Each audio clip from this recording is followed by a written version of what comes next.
Hello everyone. Hello, greetings, and hi. As a former professor of mine used to say, welcome to English 242, American Literature since 1865. So glad to have you, so glad you're in this course.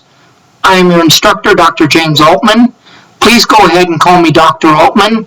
Don't worry, I don't have PhD disease. If anything, it's a reminder to myself of how much work it took for me to get the PhD. Also, I have found, when I've allowed students to call me by my name, it hasn't gone any too well. Just to let you know a little bit about me, I grew up in northern Nevada in a little town out in the country called Yerington. You may have heard of it, you may not have. If you've driven up to Reno on Highway 95, you pass through it whether you knew it or not. In fact, in such case, you probably didn't, which suits the locals just fine. I came to UNLV in August 1998 and haven't really had a reason to leave yet. I got my bachelor's in secondary ed, emphasis comprehensive social science, figuring I would end up teaching history in a school district somewhere. At the same time, I earned enough credits in English to be able to do either English or history at the graduate level. I chose English purely because its job market was, and is still slightly better than history's. I earned my bachelor's in December 2004, my master's in August 2008, and my PhD in May 2014. If you're interested, or if you want to win a bar bet someday, my master's thesis was on Allen Ginsberg's connection to Walt Whitman, and my dissertation was on Robert Frost's connection to the wisdom tradition. By wisdom tradition, I mean wise sayings. Not Confucian sayings, but that sort of thing. I taught in the UNLV English department for a number of years, first as a graduate assistant, then as a part-time instructor. Over the course of that time, I taught pretty much everything available: Composition 1 and 2, World Literature 1 and 2, American Literature, Business Writing and Technical Writing. At the Academic Success Center, I tutored and otherwise assisted undergrads in every major we offer, with just about every course that isn't math and science. I suspect there was a reason I earned the nickname the Master of Arts.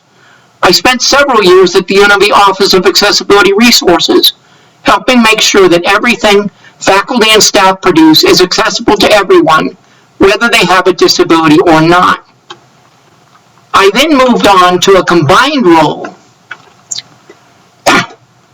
under the Division of Educational Outreach, working with the Osher Lifelong Learning Institute, helping volunteer instructors make their classes even more interesting, engaging, rigorous, and accessible than they otherwise would be.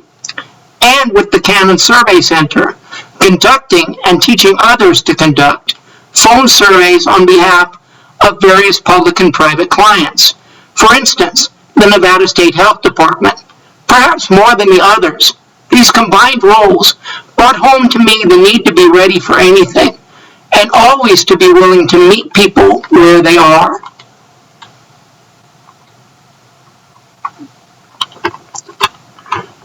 Oh, by the way, I guess I should warn you, I have a bit of a sense of humor.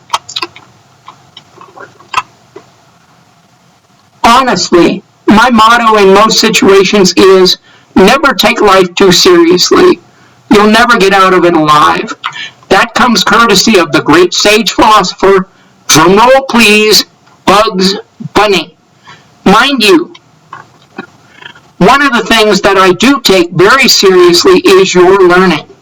Have no fear of that. I intend to do everything in my power to make sure you have everything you need to succeed in this course. Mind you, once you have it, whether or not you succeed in this course is up to you.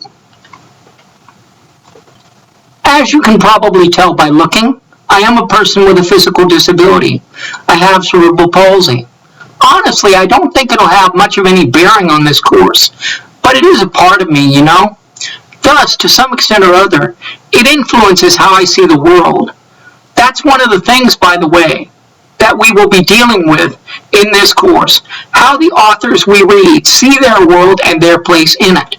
The only way that I can see my cerebral palsy rearing its head might be in a video like this if my muscles, which are very spastic, cause my head to start bobbing up and down and moving side to side, or if my arms start flopping around.